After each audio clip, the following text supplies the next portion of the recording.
Now let's start our class. May all of you be well and happy. May all of you be blessed with the wisdom, peace, and happiness and progress in this very life. Now let's start our morning session today.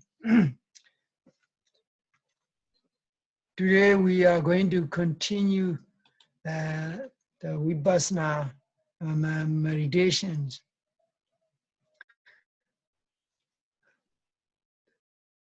Yesterday, I have explained you a little bit about some important aspect of the samatha meditation, and there's some slight difference between the samatha and vipassana, but actually they lead to the same goal if someone stick to the practice of samatha, like those in the ancient times of the Buddha, ancient Brahmins, and those hermits and ascetic. They are mostly samatha meditators who they don't have any knowledge of vipassana. Vipassana is only available in the Buddha's teaching. And other spiritual traditions such as ancient Brahmanism, known as the Hinduism today, mostly all the meditation practice are samatha. Even among samatha, ancient Hinduism, even today's Hinduism, is the same. They only have the anapanasati meditation as the basic fundamental spiritual path. We are very blessed and fortunate to have this wonderful access of the Dhamma taught by the Buddha. Why? There are not only one spiritual path available in Buddha's teaching. There are many spiritual paths which you can choose depending on one's own characteristic.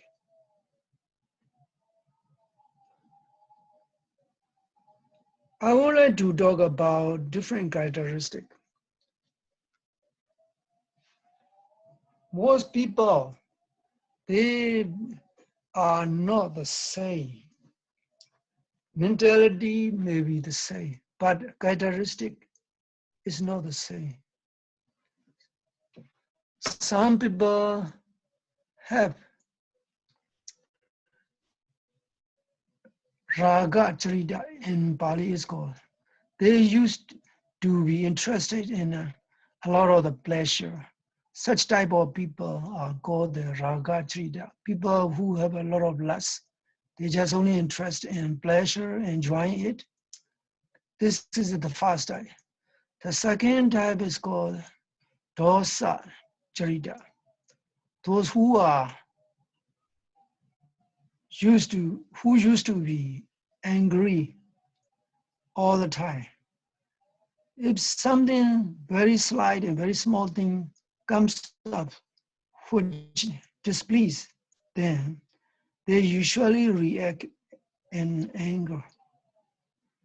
This is the second type of people. And the third type of people are called the moha charita. Those who are very dull, who just only live life casually, never exploring, never curious about anything. They don't develop wisdom or knowledge. They don't interest in anything. They just only interested in casual things. So their level of knowledge and wisdom is very low. And such kind of people are called moha charita. People whose basic mental tendency is more based on ignorance. Ignorance is prevalent in their mind. And then the fourth type of the people are called Saddha Charita. People whose characteristic have a lot of faith and devotion. These people have a lot of faith. Whatever comes in the religious text, they just accept it. They have a strong faith and devotion. This is called the people with the characteristic of faith as a major tendency.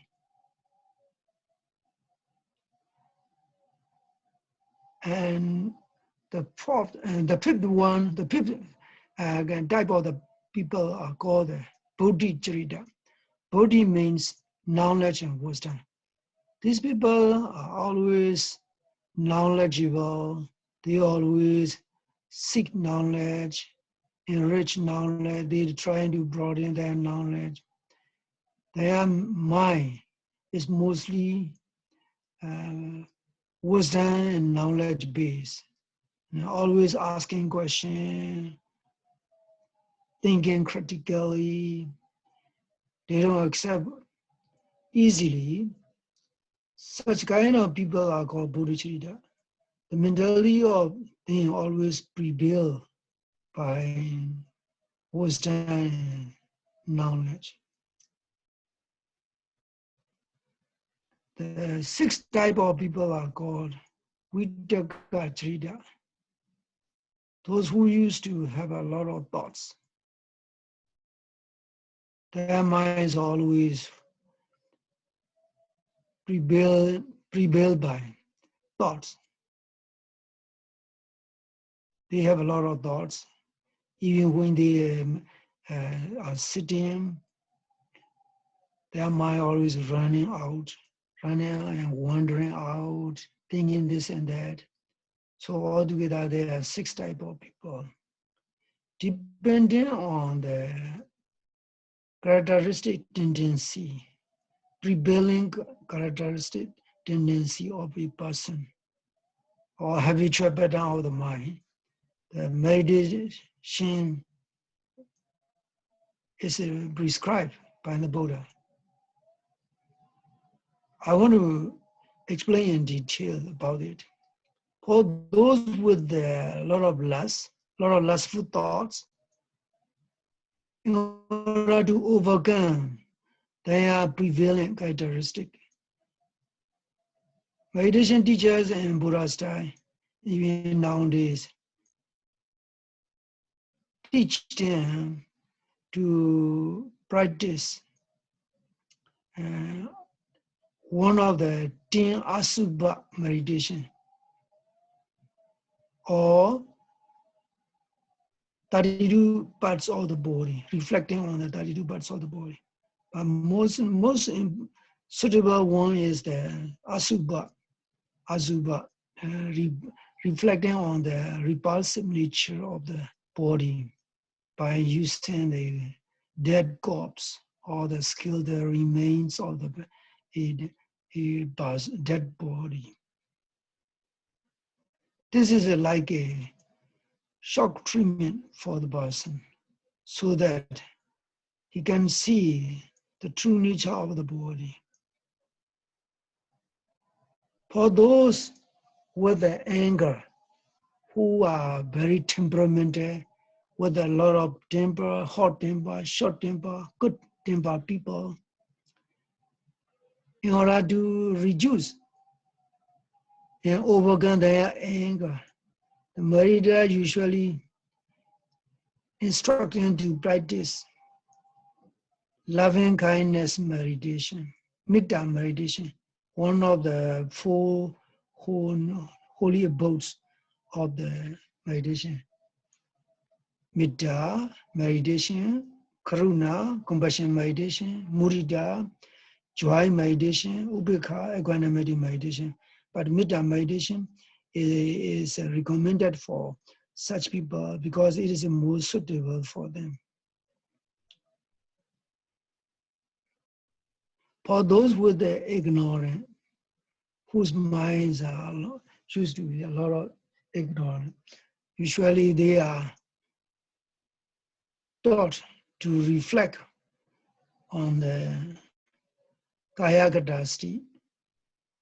Kayakadasti is reflecting on the 32 body parts. Ati, Masmain, Kaye, Kes, Loma, Naka, Danda, Tacho, etc. And in English, in the body, there are hairs on the head and hairs on the body and nails and teeth and skins. These are the basic 5 aspects of the Kayakadasti, even though there are 32 bugs. For the beginners, basic 5 parts are usually used to reflect. This way they can see the body in terms of parts, not as a whole. So body is made of different parts, and every parts of the body function their own function, their own role. And they are also subject to rising passing. The body is made out of the, one person is made out of the mind and body. So they can see in more distinctive manner, distinctive way. Even though we used to view our body as me and my, this is just only a combination of 2 components, the mental elements and physical elements. And all these 2 elements are subject to rising and passing constantly. Once a person really see this, he slowly develop wisdom. He starts seeing things not in terms of the Robert or John. He starts seeing in terms of the mind and the body, coordinating and synchronizing all action. Slowly the wisdom develops. So this is a one suitable meditation for those with the ignorant mentality. For those with the faith, whose minds is full of faith and generosity and devotion. For such people, some agnostic meditation are instructed. Agnostic meditation, recollection meditations are already 10. I have explained to you. Buddha agnostic, recollection on the attributes of the Buddha. Dhamma agnostic, recollection on the attributes of the Dhamma. Sangha agnostic, recollection on attributes of the Sangha. Sila agnostic, recollection on unbroken, immaculate, pure moral precept of a person, etc. But out of those 10 recollection meditation, mostly Buddha Gnostic or Dhamma Gnostic or Sangha Gnostic are recommended. Sometimes for some people who are used to do a lot of charity, they are encouraged to reflect on their good, generous goodwill in the form of due diagnostic, recollecting on the quality of the heavenly beings who possess wonderful qualities of generosity and morality. And this way he can be inspired, his faith, generosity is more strengthened and reinforced. This is how each meditation is suitable for certain people with their specific mental characteristic and mental tendency. Now for those with the wisdom and knowledge mostly these people can practice whatever meditation or is suitable for them. All meditation methods are suitable for these people because they have wisdom. They have wisdom and knowledge. They can easily progress. Now, another one, the sixth, the one with a lot of thoughts, who usually have a lot of thoughts all the time. One cannot stop one's thought. Such type of thought-based mental characteristic people, anapanasati is recommended. Anapanasati meditation, breathing meditation. This breathing meditation is suitable actually in Buddhist text. It is suitable with every types of people, regardless of the whatever characteristic they have. So anapanasati is suitable for all kind of people with all mental and characteristic. How and what makes a person progress in his meditation practice? This is a very important question. In Buddhist text, those with the pure moral precepts, moral standards, and those with the pure mental states, very simple, honest, and very straightforward, sincere mentality, can make good progress. So a meditator needs good mental characteristic, such as a pure sincerity, without any crookedness and cunning nature, who is straightforward and who can also maintain a good moral quality. This is very important.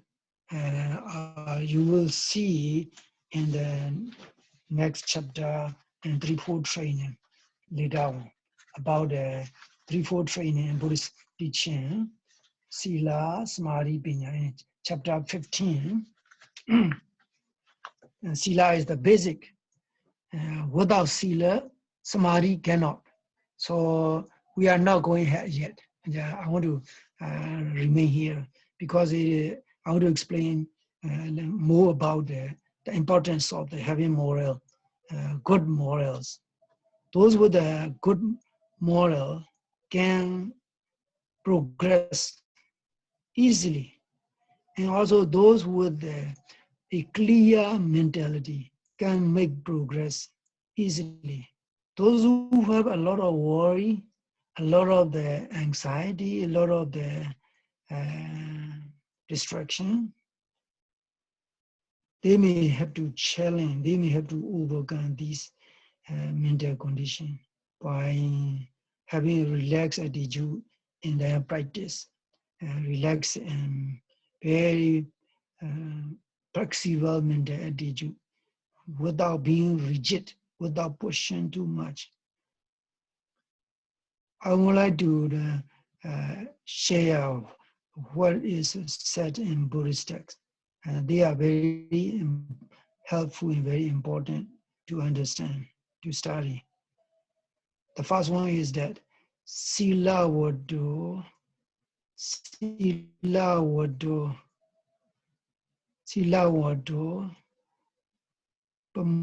Pamaujan Jayadi, Pamudi Dada Piti Jayadi, Piti Manasa Kayo Pasambadi, Pasada Gayo, Sukham Viridi, Sukhino Sitan Samadhiyadi, Samahido Yatha Buddham, Pajanadi. These are interconnected results of cause and effect. The first is called Sila Wado. Sila Wado, those for the one who have moral precept. Avodidaro Hodi. He's free from guilt and remorse. Then there arises joy. Past that joy feeling is happy in a small scale. Later on, that based on that joy mental state, more strong and powerful joy arises. Once that joy arises, the meditator's mind and body enjoying calm, bodily calm and mental calm.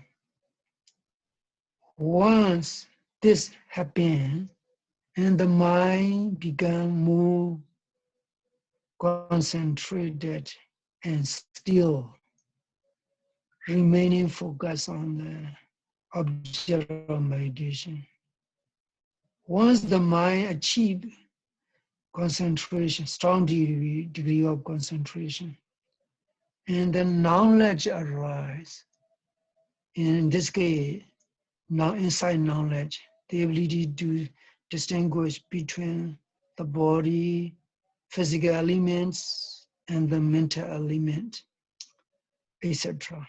And not only that, based on that knowledge, other progressive stage of insight knowledge arise, such as the mental element, which happens in the form of the awareness and observing mindfulness, is start seeing subject as a process of rising and passing.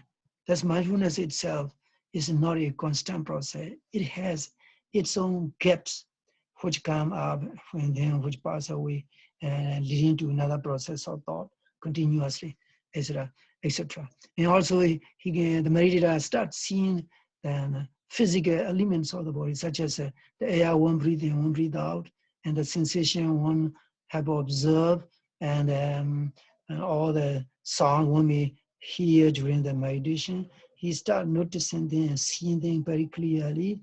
They just come in sequence with the very invisible, unnoticeable gaps in each continuation of the sensations or the physical element. He starts seeing things in the form of the continual arising and passing, not in the form of the permanent, non-changing continuity.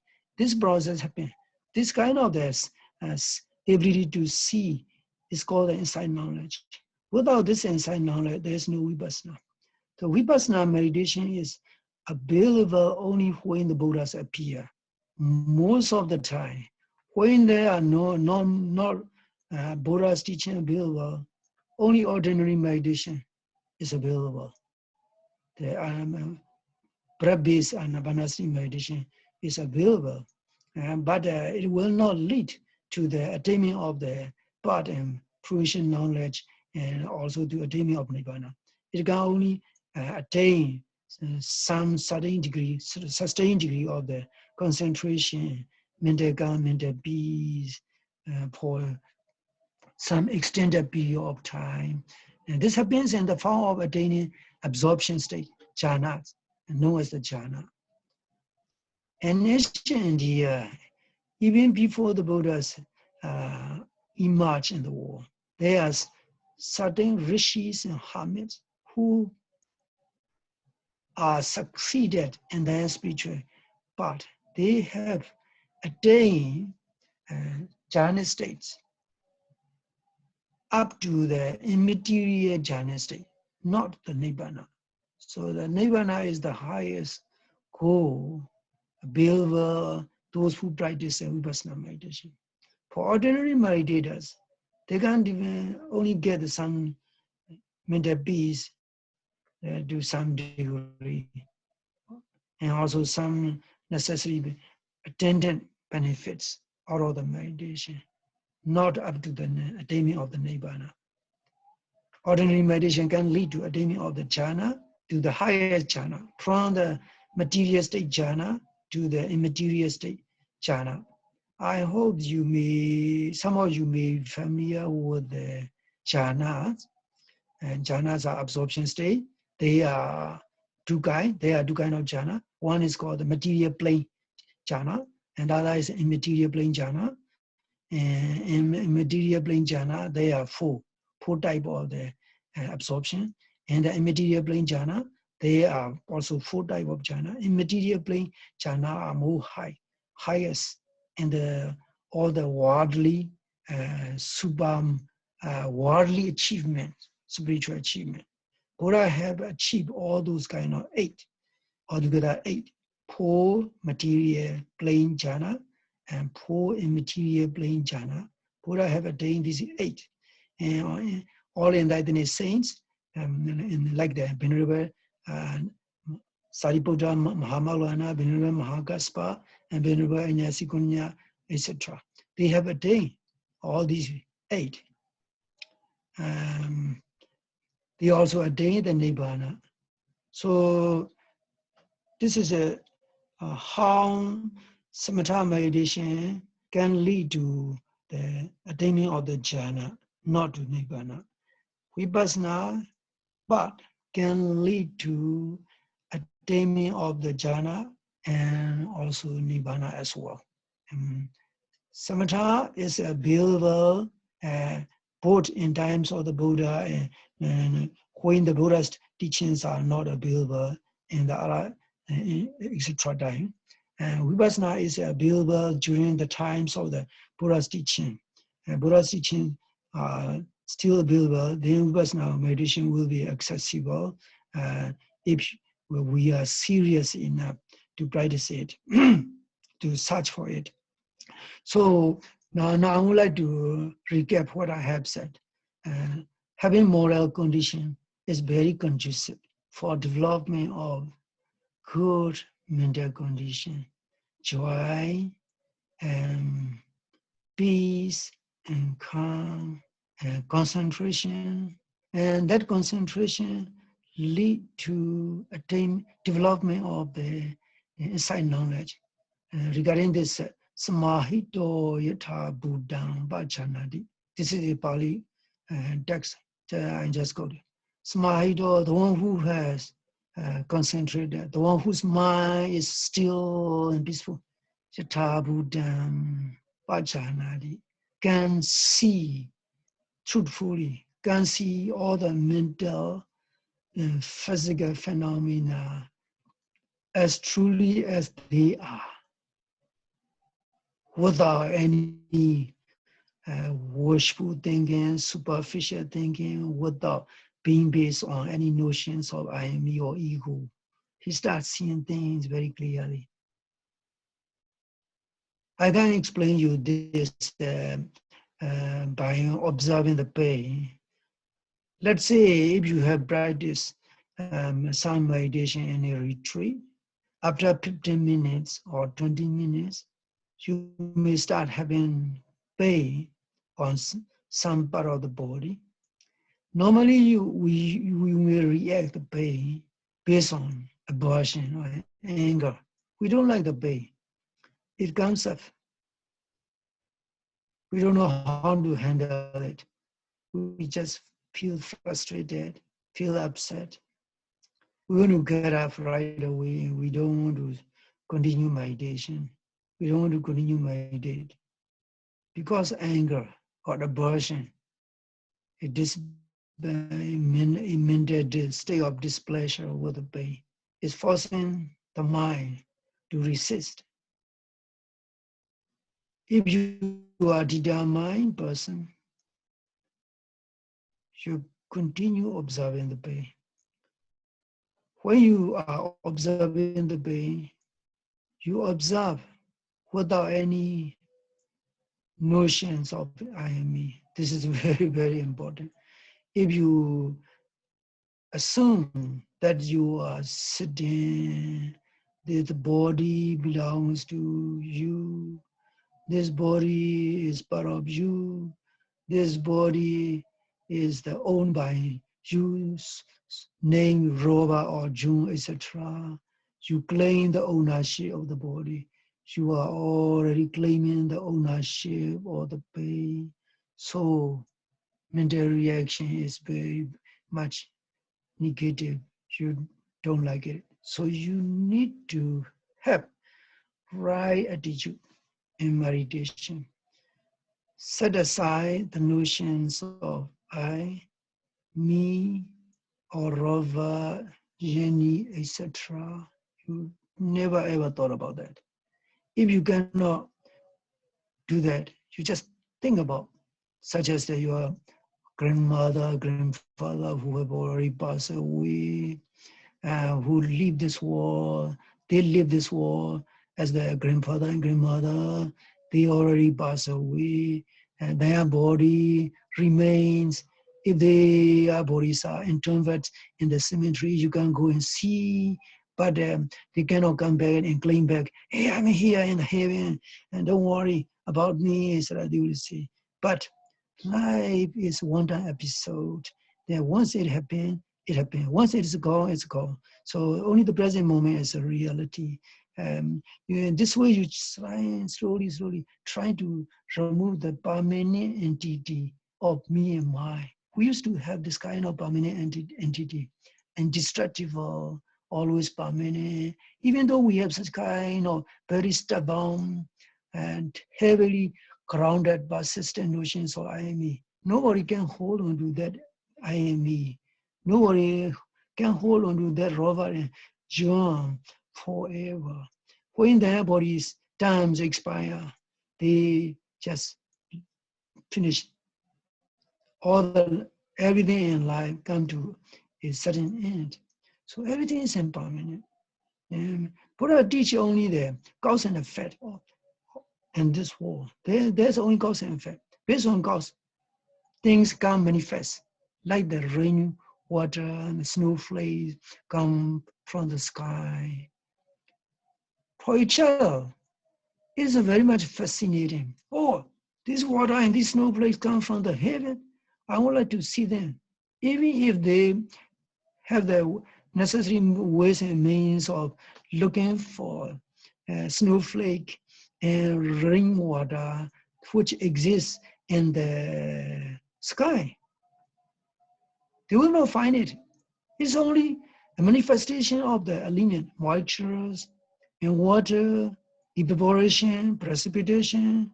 And once you understand that, you no longer have any kind of childish fascination with a snowflake. They just come and go based on the cause. In the same way, our life too is based on the cause, invisible cause in this case, spiritual element. This invisible cause is our desires, our wish to be alive and to be reborn, either in the heaven or coming back to America, born into a good family, etc. We have a lot of such kind of desire which are very persistent and which are very, very stubborn.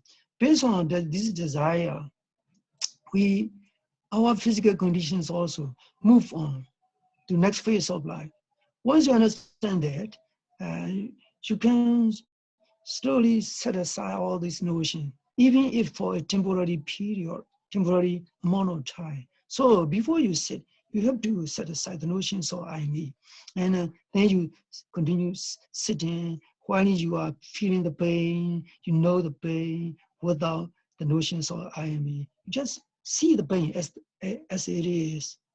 It's nobody's pain. This is not American pain. This is not Chinese pain. This is not Asian pain. The pain itself is universal experience of everyone.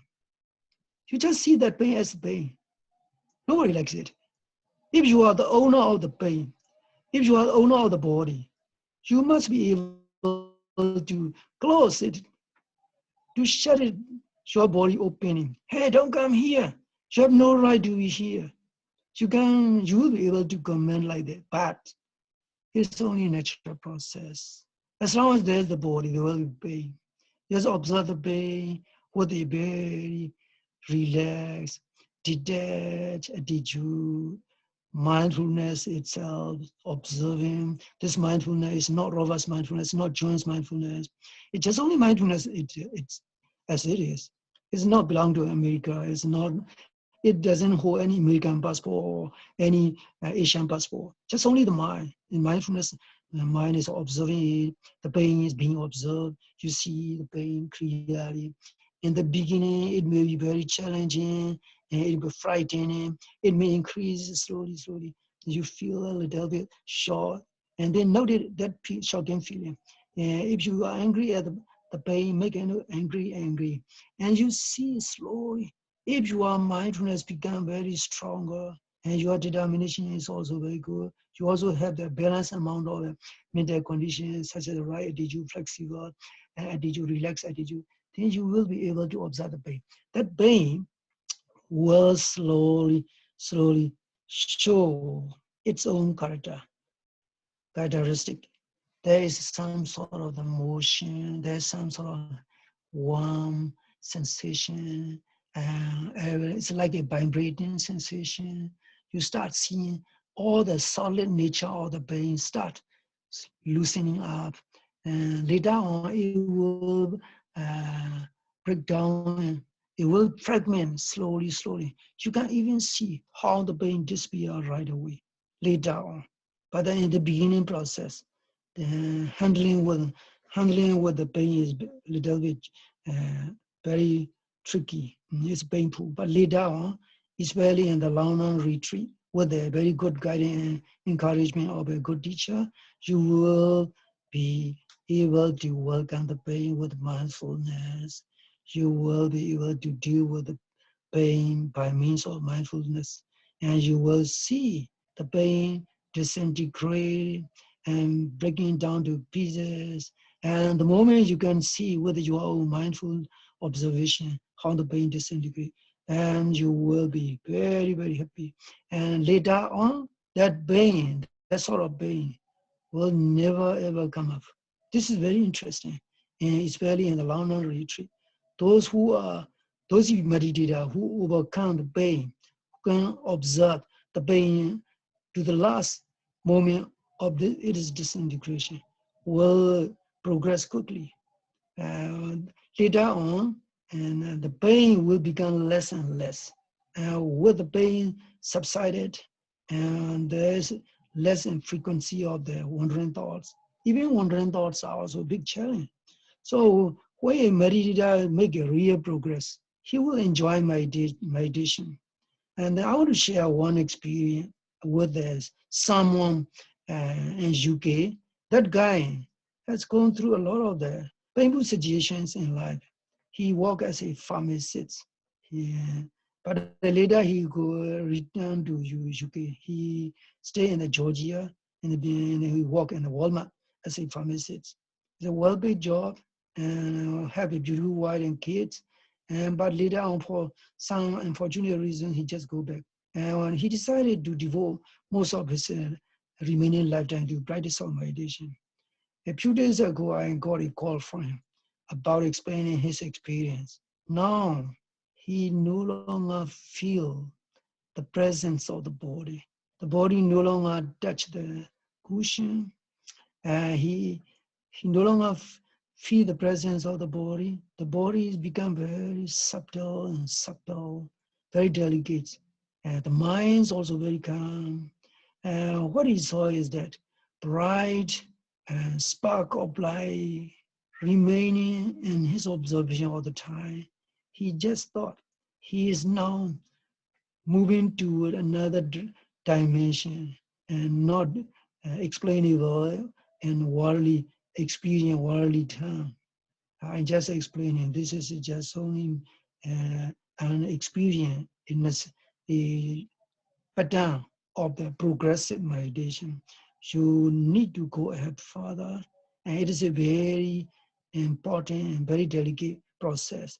You need to get beyond that state and just tell him how to note it.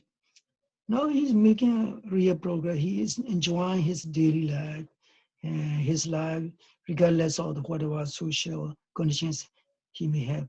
No longer have any kind of bad feeling. He enjoying his time and his life. It's very good experience and encouraging experience.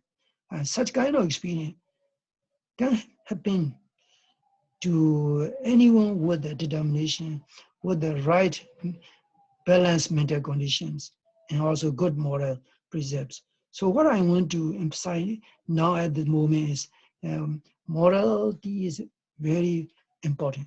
There is a wonderful impact of the morality in meditation. We need to prepare our spirit, our consciousness by having good moral empowerment. Having good moral empowerment, in this case, in the form of the five moral precepts, is very helpful for further progress in spiritual path.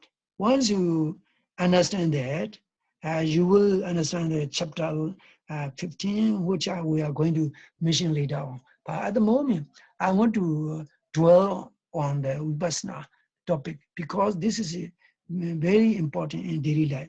We can use it as a daily spiritual tool to deal with the daily challenge such as mental restlessness, frustration, also the other state of emotions, and also the present social needs with the daily routines. You need to set aside few amount of time every day. Let's say for the beginner, 15 minutes or 20 minutes. Slowly, you 5 minutes increase up to half hour, and then 1 hour, etc. But not more than 1 hour, unless until your practice going smoothly. If your meditation is going very smoothly, 1 hour, 2 hour is just only nothing. You can sit longer. But nowadays in Burma, in Myanmar, there is a monk who emphasizes sitting long sessions of the meditation. He used a very drastic method by force of the rope. So meditators are dying and then need joy. They are not allowed to change the body position. So anyone who can sit 3 hours, 4 hours, 5 hours is assumed to make progress. It's not the right thing to do.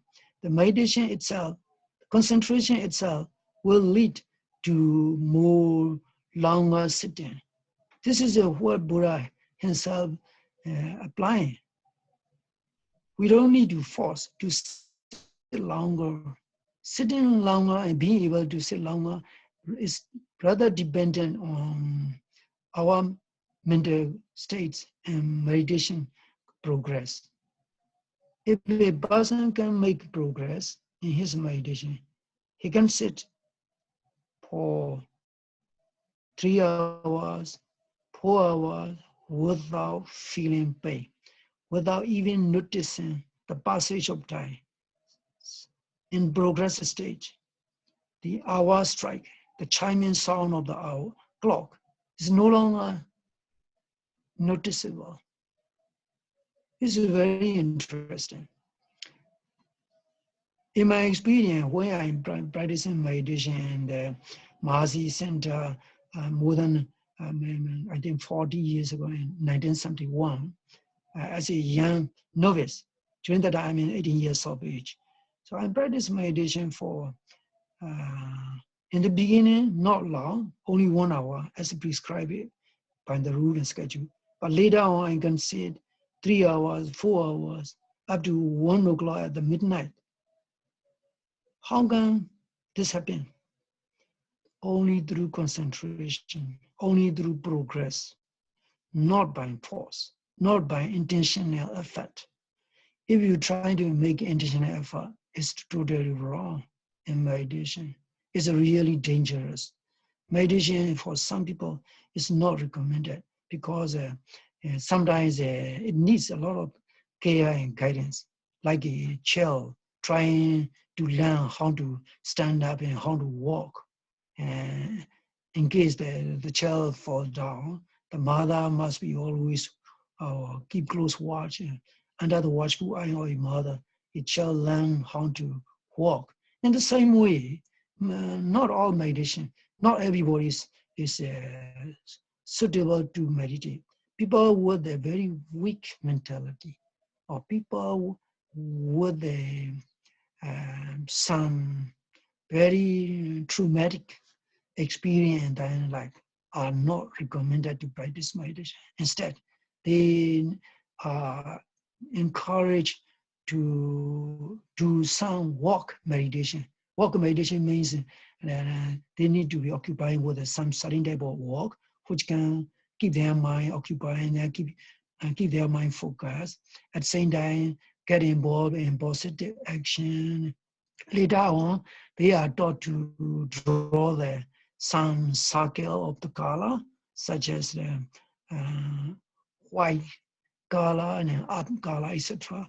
And later on, they can keep their mind focused. After that, they are recommended to to teach meditation, especially anapanasati. This suitable one. Not everyone is not suitable to practice meditation. So that's what I want to say. Because meditation is mental work and mental training. The mind need to be healthy mind and peaceful mind. And that's a basic important thing. Without having such kind of condition, I never encourage people to practice meditation. I always ask them whether they have practiced before or not. If they have not practiced before, then just encourage them to slowly try, and beginning with a 15 minutes, then slowly increasing the amount of time. This way they can make progress. They can enjoy meditation, their meditation in daily life. If we can incorporate meditation, whether Anapanasati Samatha meditation or Puranga Vipassana meditation, is good. Slowly, one will be able to observe emotion. For example, anger. Anger is very bad. Most people, they cannot handle anger. And once anger arises, experienced meditator, a skilled meditator can see anger the moment it arises. He can pick up at the neck and then he can remove it. He can let go. Anger no longer can overwhelm like before. Otherwise, our emotion can manipulate us in many ways. So Vipassana meditation in many ways is a very wonderful meditation. You don't need to practice it for a long sitting session. Just only do the amount of time you are able to do. This way, you will have a good start. Okay, now let's have a break.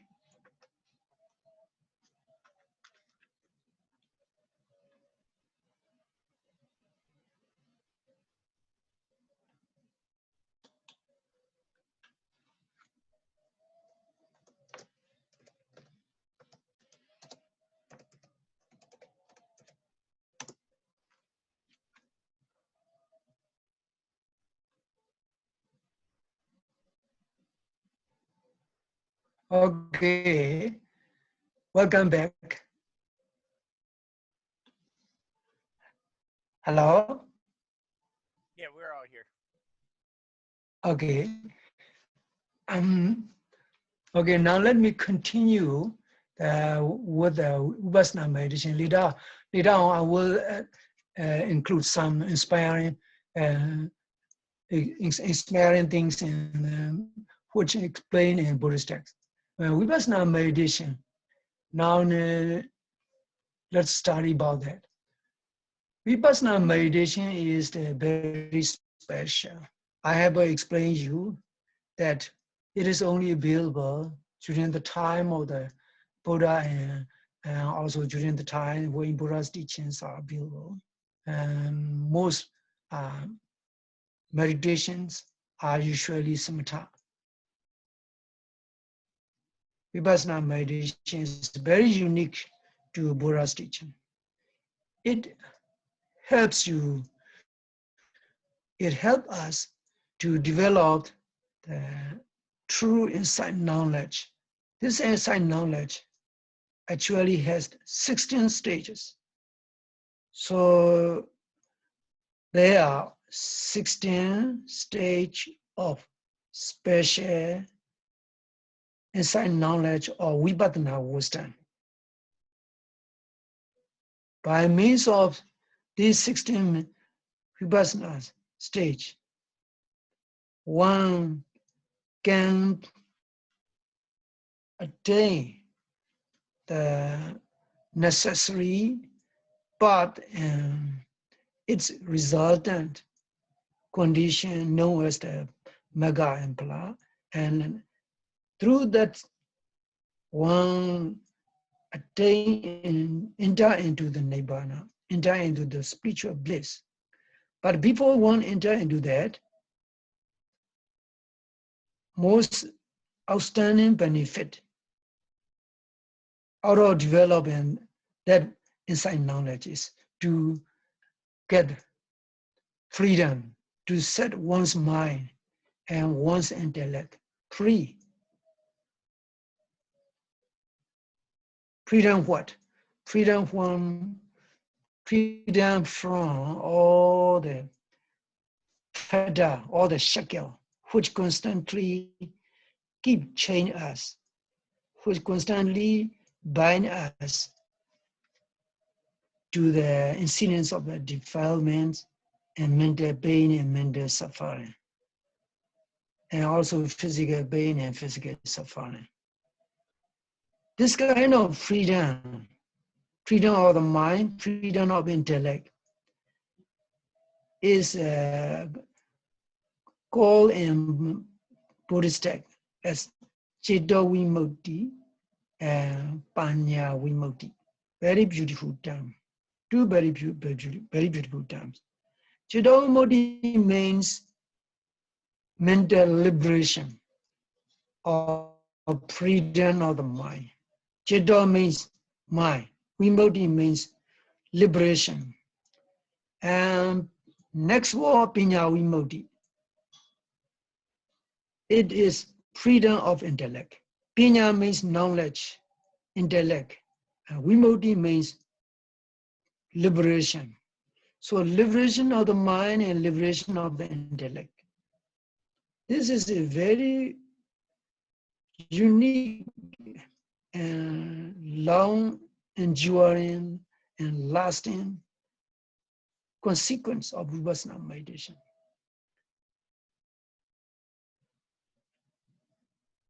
To explain it more simple language, the mind become more liberated.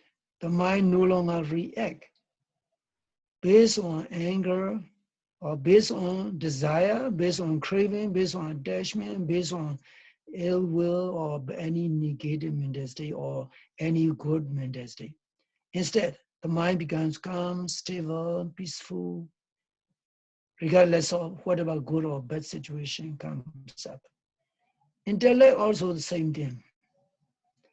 There are indeed some misunderstandable things, especially those with a lot of information, a lot of knowledge, a lot of wisdom. They also claim themselves to have attained enlightenment. Such people, even though they have claimed to have attained enlightenment, they do very nasty things sometimes. You may have some of these people, such as alcohol and ordinary drinking waters are the same. They are only liquids. So they drink alcohol heavily, even though they claim themselves to be meditated, etc. Drinking alcohol is okay, but indulgence in it is not. Some people have different kind of attitudes because they can argue, they can show their own logical thinking. This is not enlightenment. This is just only very much like a disillusioned mental states who are still deluded with their own desire. And the real enlightened people can handle all this thing, all this temptation. They no longer have that temptation. Even if temptation come up, so it's okay. So mental freedom and intellectual freedom in the real sense is permanent and long-lasting for enlightened saints. It is not a one-time incident which have been in progressive state of meditation. In Buddhist days, said, those who have attained enlightenment, they may be like ordinary people, they may be reborn, but they will become more committed to meditation practice. Slowly, and their defilements will be reduced, and will slowly they will achieve total freedom from all the mental impurities and mental defilements. The way the meditator overcome the mental development is very delicate process because the purity of the mind and purity of the body, purity of the material things are very different. Purity of material thing, you can see, you can notice it, but the purity of the mind is something which happens in the mind, which happens in the invisible mind. Only the real person, the person who have that mental state, can notice his mind, his own mental condition. Other people cannot. He may be trying to project a very good saintly image to other people, even though his mind is full of very dirty and negative things. So what we need to understand about Western meditation is it's really good for handling emotion, for handling stress, and for dealing with the challenging situations of life. Um, in order to practice Vipassana meditation, we need to understand the objects of the Vipassana meditation. They are altogether, I have explained in the note, 4 objects: the body, the first one is body, the second is sensation, and the third is mind. The fourth is a combination of mental and physical phenomena, altogether 4. But these 4 objects are very broad terms in order to clearly understand about how to use the body as the object. It will be necessary to explain at this point regarding all these 4 objects. Regarding the body, there are 14 parts to choose whichever is suitable. Body is just only a term which encompasses all the body-related things.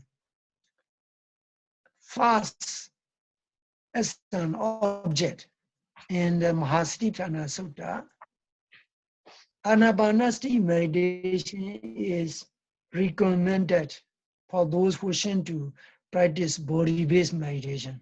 Anapanasati meditation and breathing meditation is body-related. So it includes in the first object because it is suitable for every meditator with a different mental characteristic. This is the one recommended by meditation teachers for all meditators. Just already I have talked about the 16 stage of Anapanasati meditation. I have explained only 3 because they are the most easy and understandable one. Others are more advanced. So breathing is the first object of the body. After that, bodily moods such as standing, sitting, walking, lying down position. 4 major bodily moods are to be observed. For the beginner, it may be difficult to understand. But if you are practicing meditation in a good meditation center, in a retreat, you will know how to do it. So walking, standing, sitting down, lying down, all these fours are included as the body object. When a person is observing the walking, standing, sitting, and lying, what is the difference? It may sound a bit weird. Now I want to explain you. A meditator during meditation, he just used mindful observation as the important tool in his walking and sitting process. Normally, even an animal also walk, an animal also stand, he also sit, he also lie down. But the way a meditator observe the standing and sitting, walking or lying is very different from ordinary person. Ordinary person is walking, sitting, and standing, lying down are done casually without any special mental conditions apply.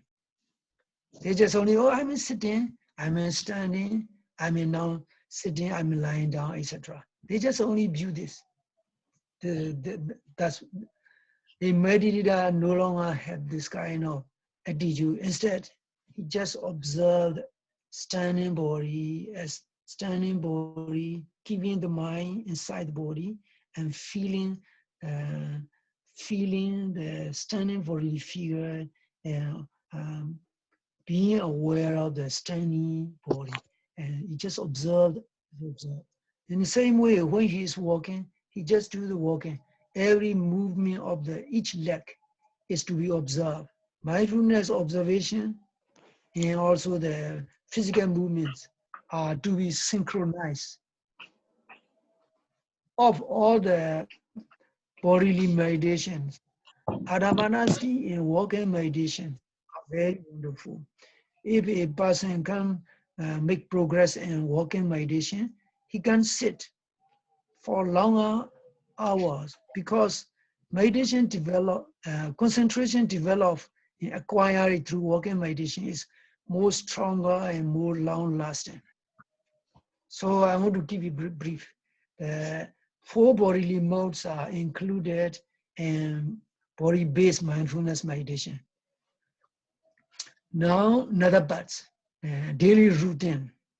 Daily routine such as going into the toilet, washing the face, brushing one's teeth, and taking showers, and eating the food, etc. All the slight, smallest activities of the body, movement, are to be observed. You will not understand how to do it.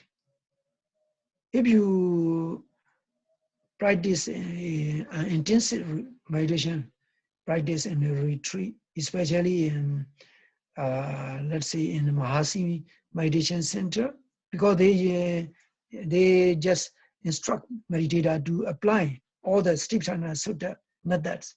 So detailed observation of all the physical daily activities are included body-based mindfulness vipassana meditation. Now, another parts, and this body-based meditation is based on reflecting on 32 body parts. Those who practice this 32 body parts, they don't need to say, they just only choose a suitable body position, sitting or lying down or standing or in a comfortable chair or couch. They just sit there and they just recite the bodily parts, keeping the mind fully in chanting of the bodily parts. And slowly, slowly, the mind become absorbed in the chanting, and you won't start seeing the bodily parts and their own different components, nature. Slowly, slowly, the very strong, persistent notions of me in mind are getting weaker and weaker. This is like a beginner's meditation, because it is very simple and easy to do. There are some people who make progress through this. And next process is called analytical observation of the physical elements of the body. I have explained to you yesterday 4 elements of the body, 4 basic elements: earthly element, water elements, air elements, and also heat elements.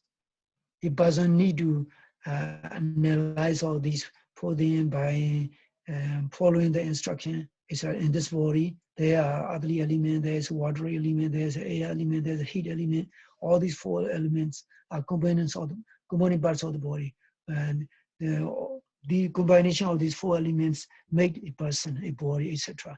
Just slowly one starts reflecting this by saying such words, and one starts seeing all these in terms of separate components. And then slowly the attachment is called the Sakaya Ditti, attachment to me and mind slowly weaken. Now, next phase of body-based mindfulness meditation is about dead corpse. I have already mentioned about that. So altogether, we have the barrier branch of the body-based meditation. The most dominant and mostly recommended meditation is breathing meditation. This is a body-based meditation. After that, mood-based body meditation, mood-focused body-based mindfulness meditation. 4 moods of the body. Another is detailed routine, everyday daily routine based body meditation. The 4th one is reflecting on 32 components of the body by reciting those 32 parts, either in Pali or in English or whatever language you are familiar. The 5th one is reflecting on the 4 physical elements of the body, analyzing it into separate components. The last one is reflecting on the repulsive nature of the body by focusing on one specific type of the dead body. So all these are called body-based mindfulness meditation. So this is an explanation regarding the body as an object. Now sensation. There are 3 types of sensation. One is called the pleasurable sensation, good sensation. It's called sukha vedana. The other is called the pain, dukkha vedana. Pain sensation, bad sensation. And the 3rd one is a neutral. This neutral sensation is not noticeable for ordinary beginners. So these are 3 sensations. And these 3 sensations are also branched into the another 2 categories. Sensation with visible and tangible physical component. Sensations without tangible physical component. What are they? Now let me explain. Sensation with a tangible physical sensation. Excuse me. When you are meditating, during you are sitting, you may start having pain at particular part of the body. Let's say headache or back pain or joint pain. In this case, you have the physical parts where the sensations occur. So this is sensation with a tangible physical component. And also when you are practicing mindfulness eating meditation during the eating process. Let's say you are eating a very good food. It's very tasty. And you know every moment of chewing bring that wonderful feeling, wonderful taste. This is a good sensation with a tangible physical component. You have to note it.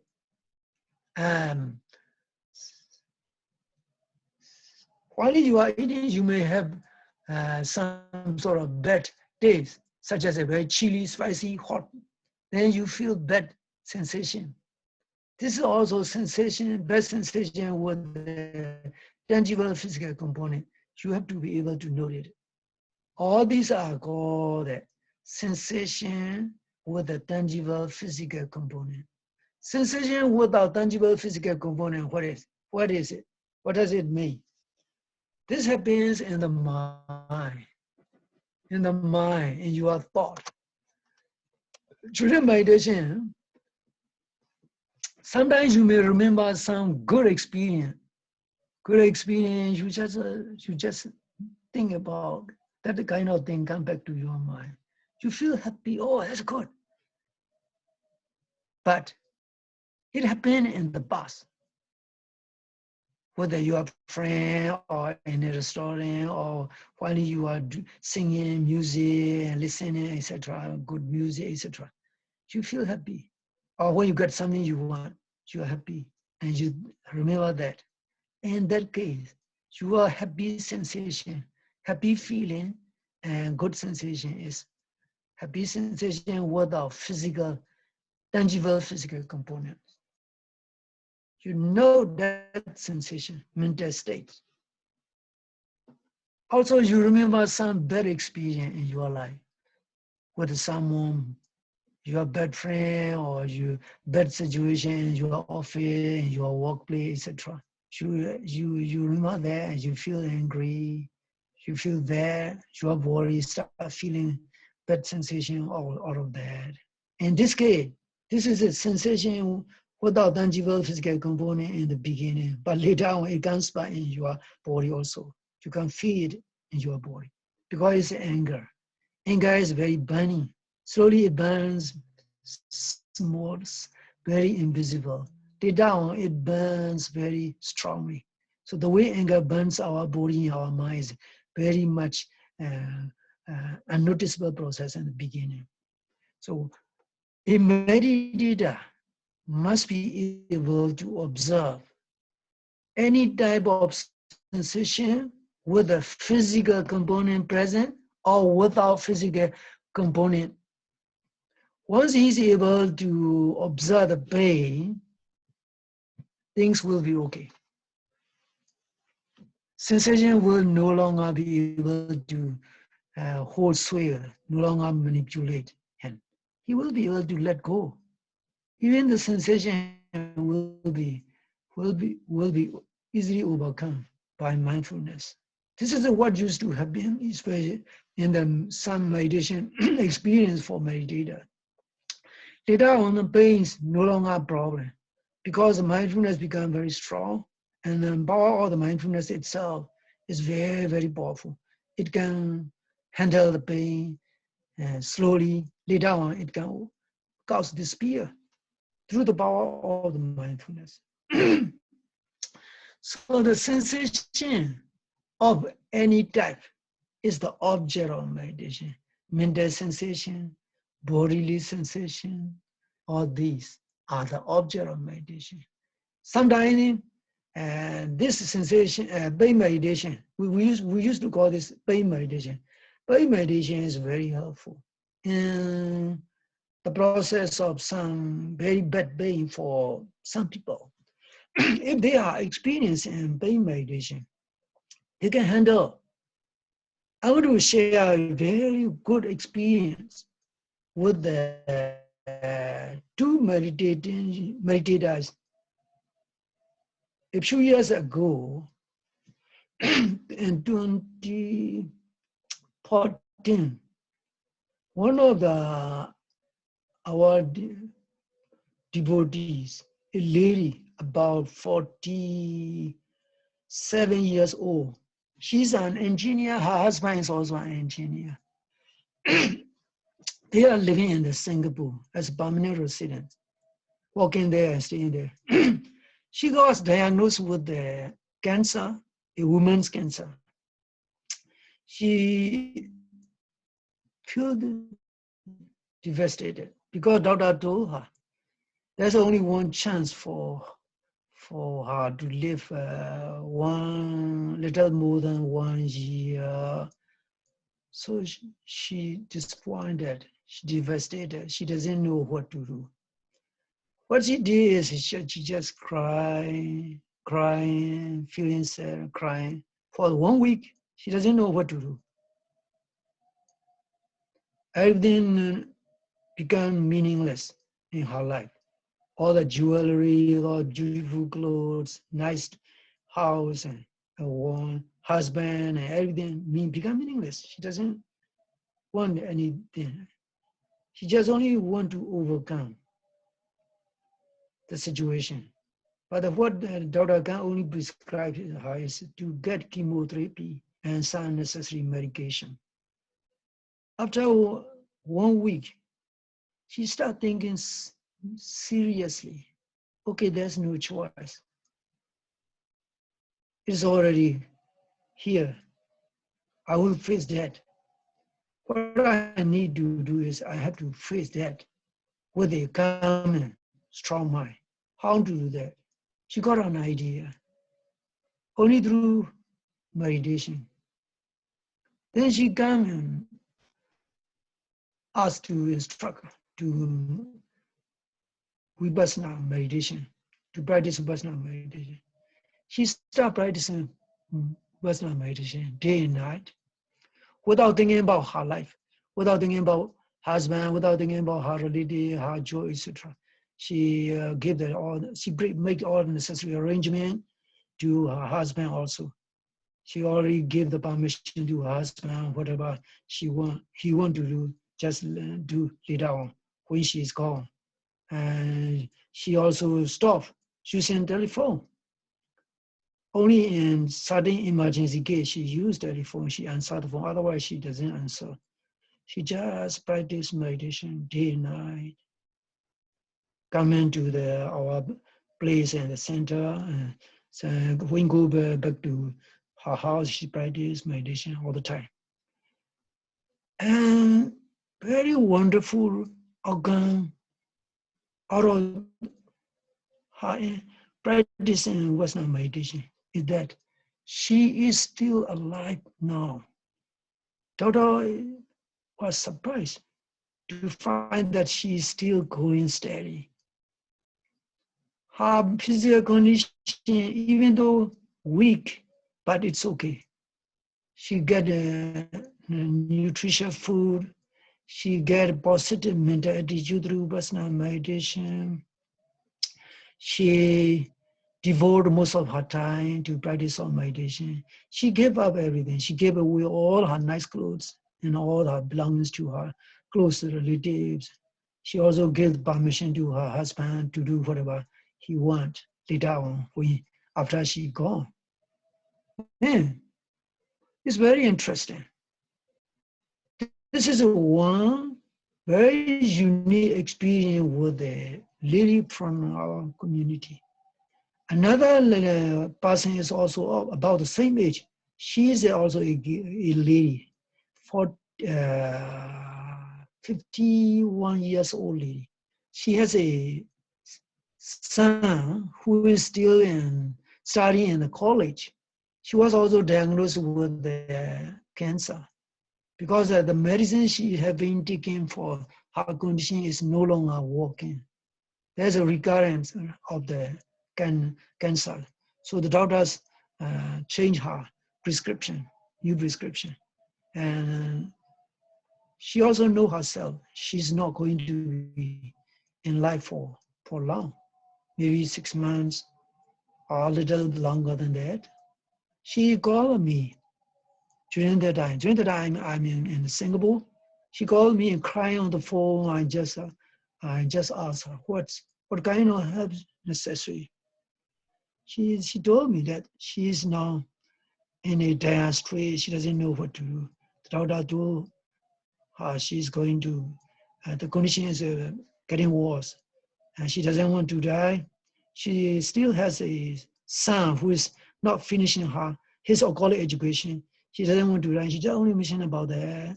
And then I just comfort her, please think about the time, very precious time you have with your husband and your family. Is the best time for you to practice, to do something more special. I just recommend her to practice Vipassana meditation to come and practice. I will try to give necessary instruction. Even though she said yes, but she is just a lukewarm toward meditation, lukewarm interest toward the Vipassana meditation. She doesn't come. As said by the doctor, she passed away after 7 months. So these are two different cases of the two different people. One who is desperate but seek the comfort and hope and energy through Vipassana meditation.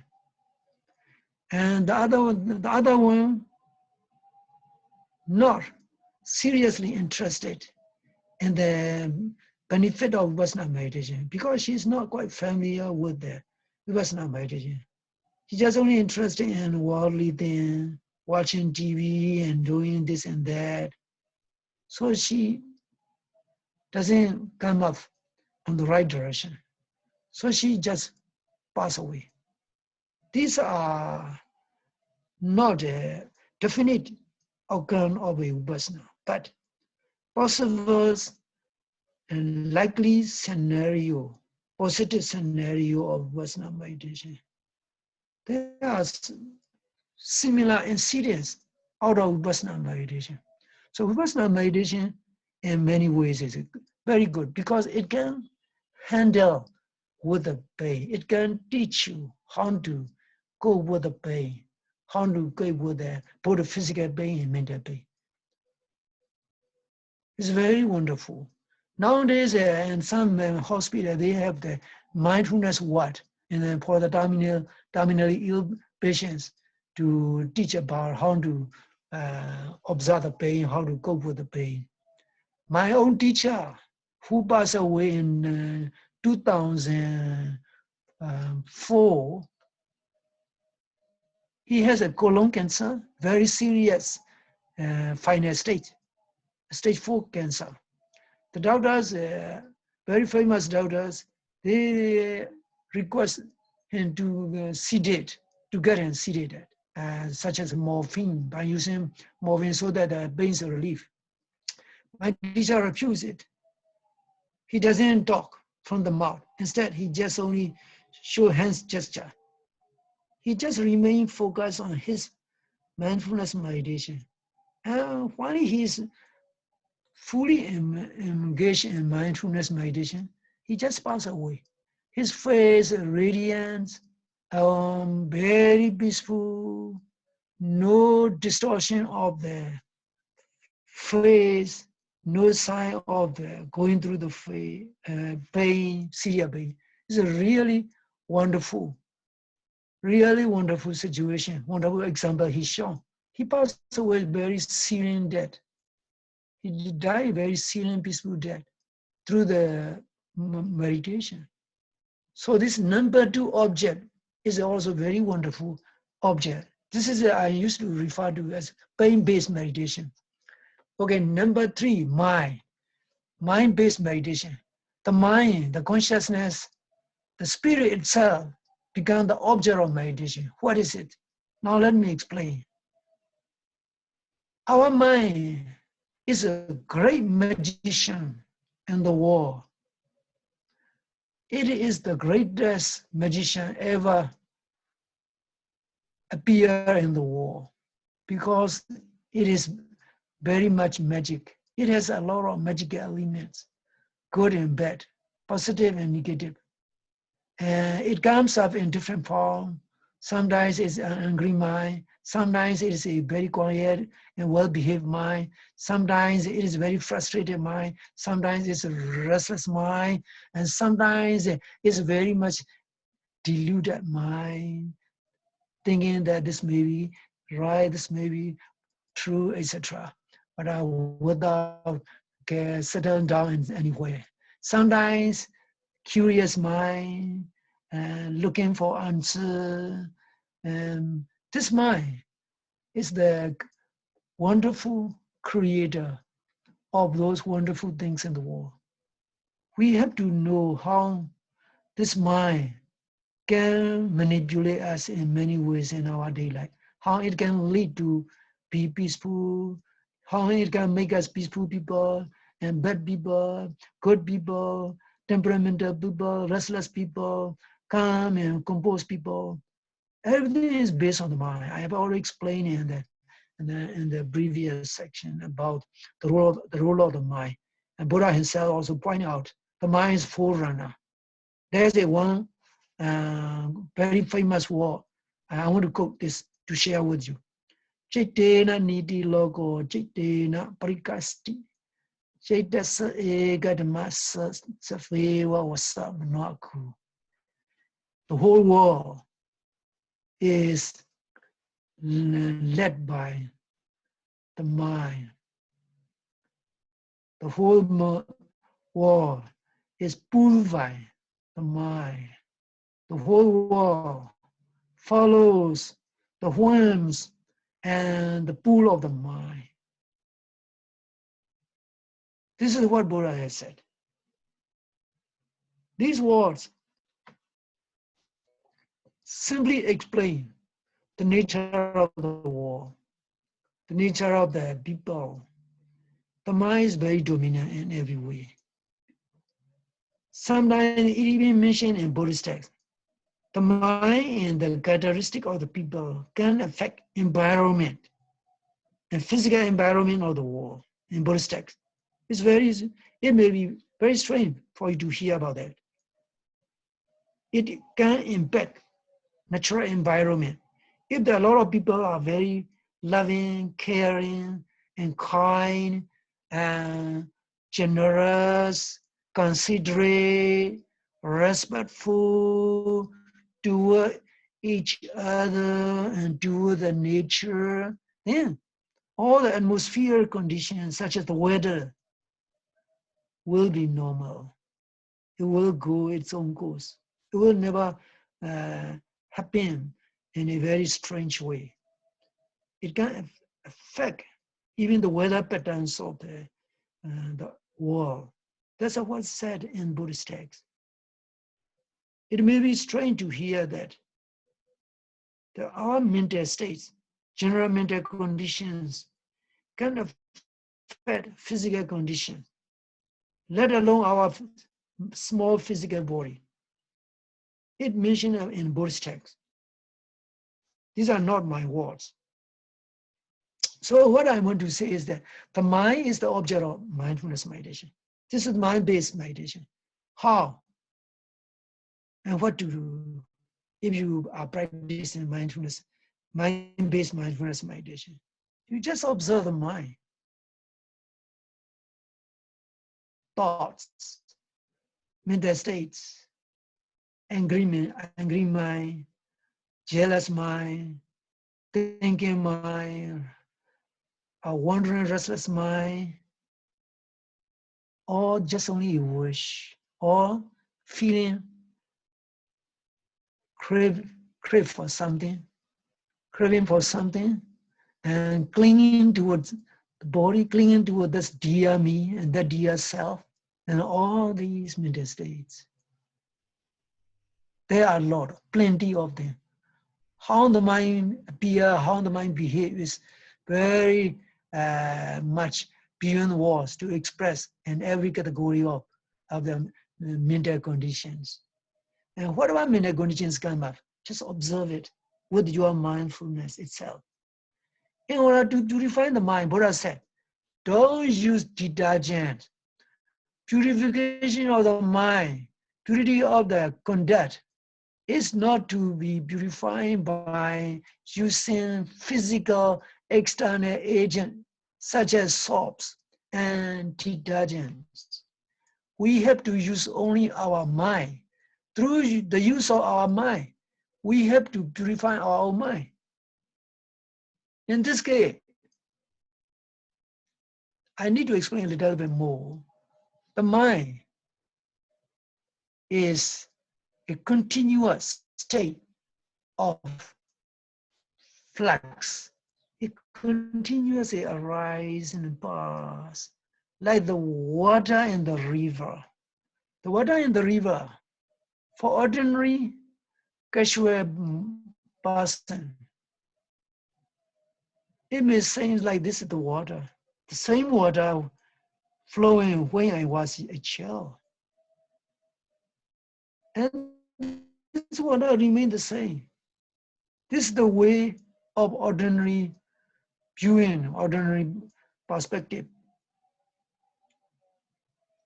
But analytical and intellectual person come and look at the river, the water flowing. Okay, this water, this river, the water in here is constantly flowing. There is a sequence of the currents, continuous sequence of current, constantly flowing. So there are two different views.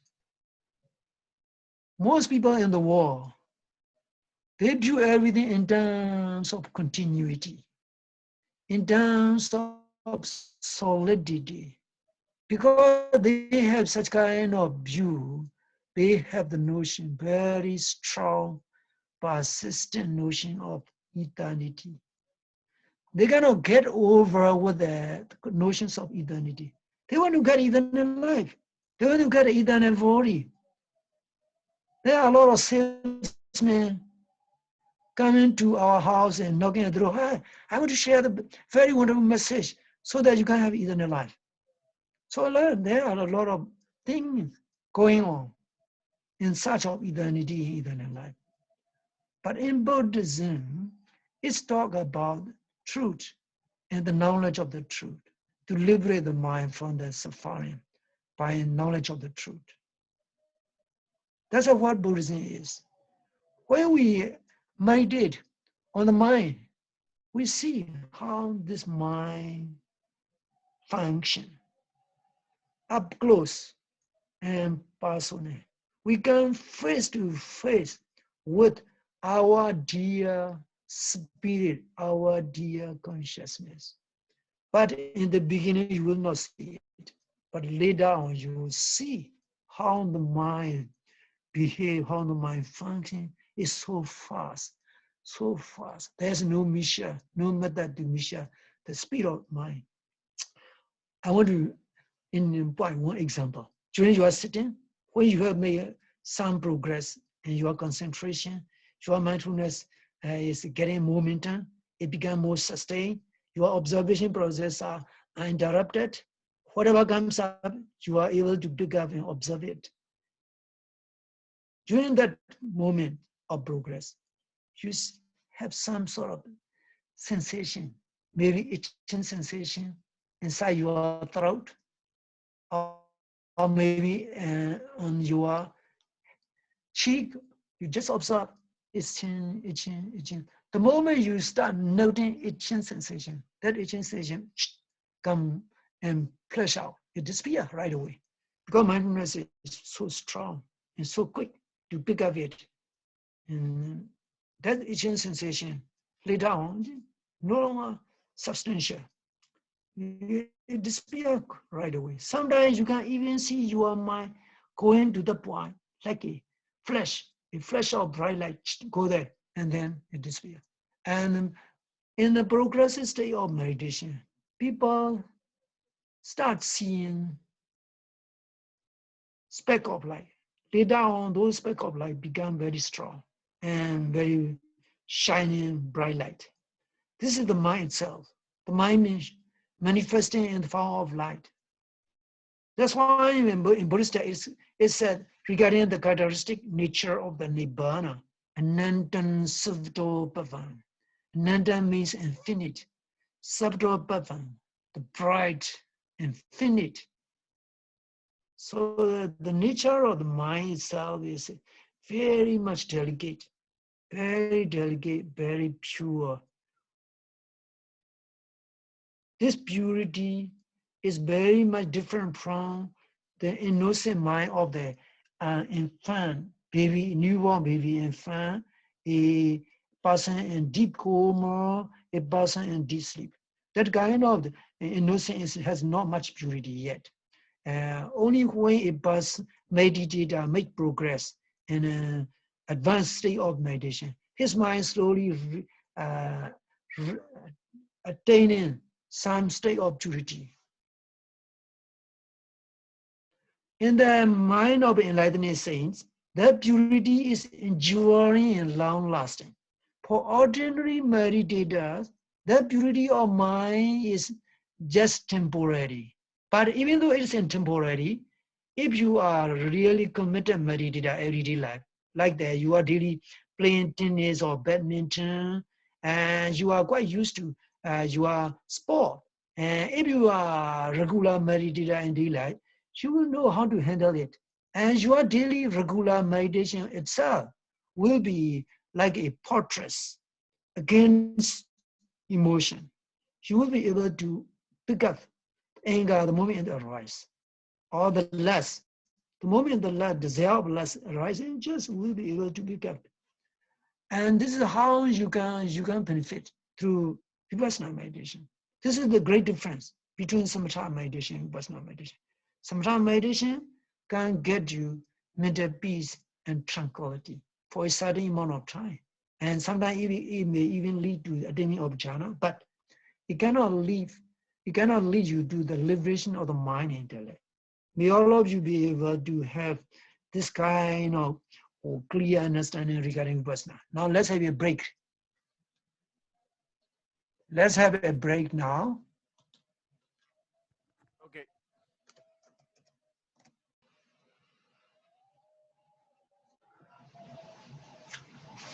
Okay, now let's resume. Okay.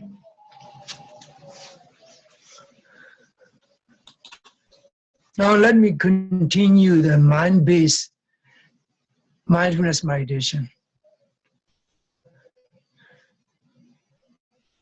Of everything in the world, there are two most difficult things to manage, especially for meditators and for everybody as well.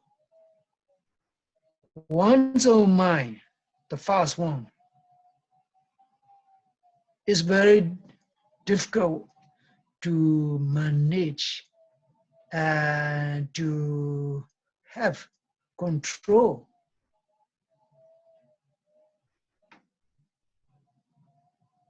In Buddhist texts, it is clearly mentioned that adhikira dudmo, training oneself or teaching oneself is the most difficult thing, especially one's own mind, one's mind. This mind is like unique natural elements that we all possess. If we can harness the power of the mind, everything is okay. You will have a wonderful life to live. You will have every challenge ready to overcome, to handle, to face.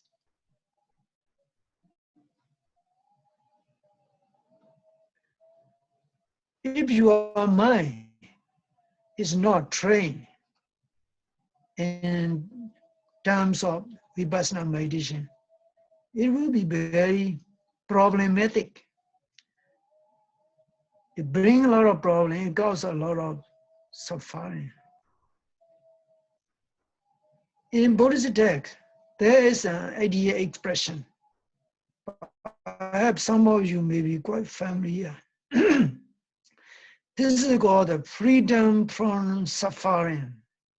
Freedom from suffering has very wide meaning. It's a big words. We used to define suffering in many ways from a worldly perspective. we want to define suffering as physical pain and physical suffering, and also the mental pain and mental suffering, and also not getting what we want, basically, not getting what we want.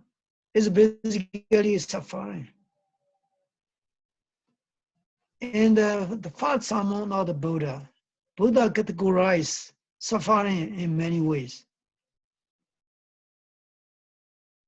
such as birth is suffering, getting old is suffering, and getting sick is suffering. And death is also suffering. And not getting what one wants is suffering.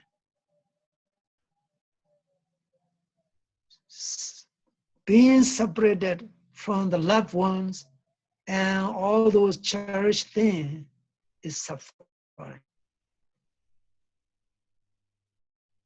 Having to go through with the very bad people and very bad thing is also suffering.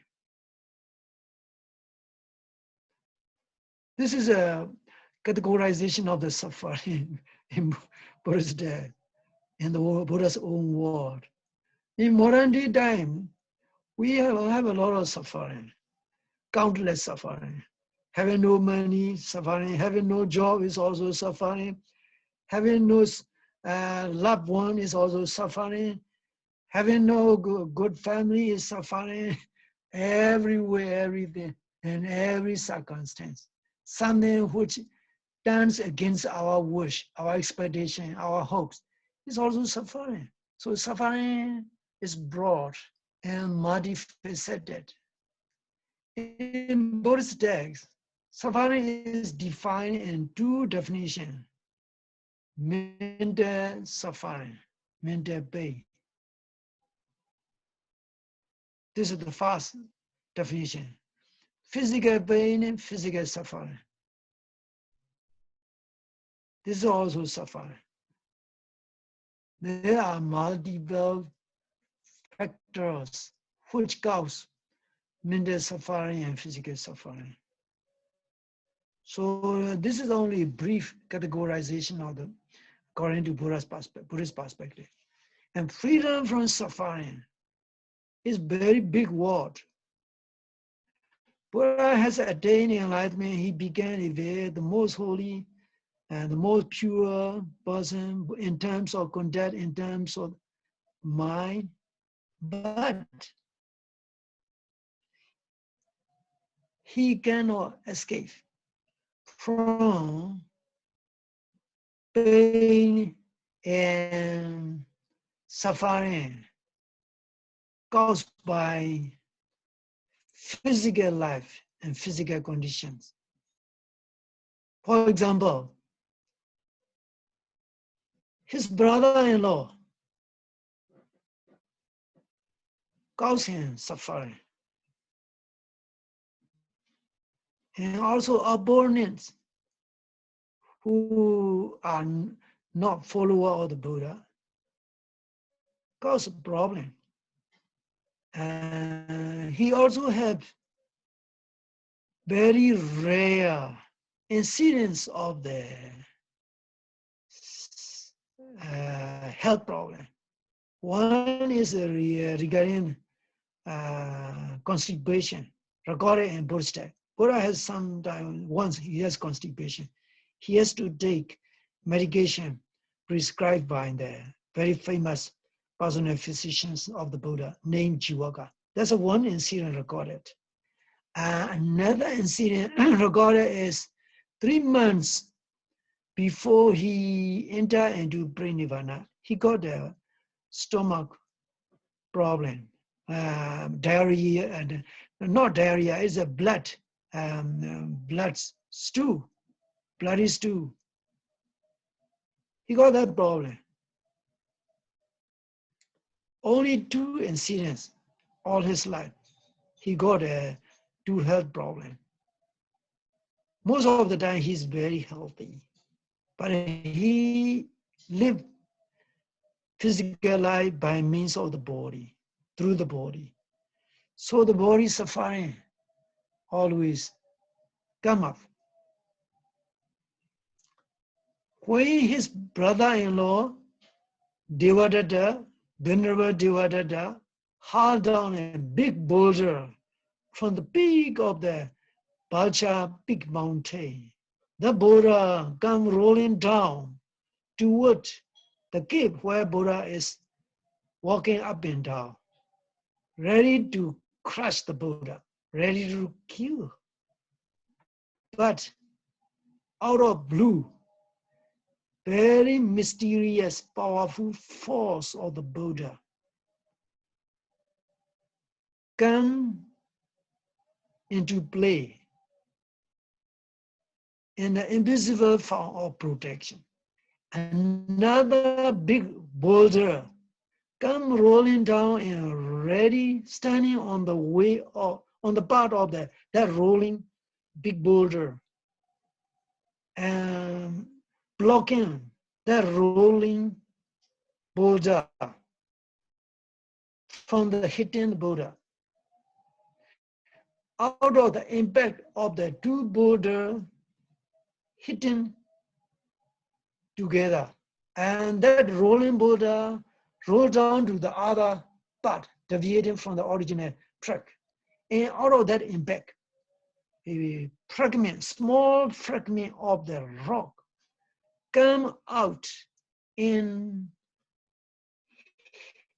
run toward the Buddha's feet, who is pacing up and down in his walking meditation. It hits the Buddha's ankle. Very excruciating, severe pains come up. But Buddha can maintain his composure by means of his very strong mental power. He just looked up to the peak. He just said to Devadatta, Devadatta, you have made very grave offense by hauling down rock and by causing the Buddha's, the Tathagata's feet bruised and got pain. Saying all these words, he doesn't say any kind of bad words. Because he overcome all the defilement, no more anger, no anger, he just said this word out of compassion.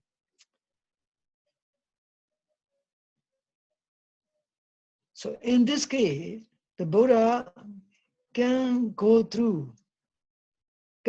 with the excruciating pain which comes up in his ankle and the lower parts of the body. And the monks come running to the Buddha and they just carry the Buddha on the stretchers and to a monastery, a forest monastery, a little bit down below the hill.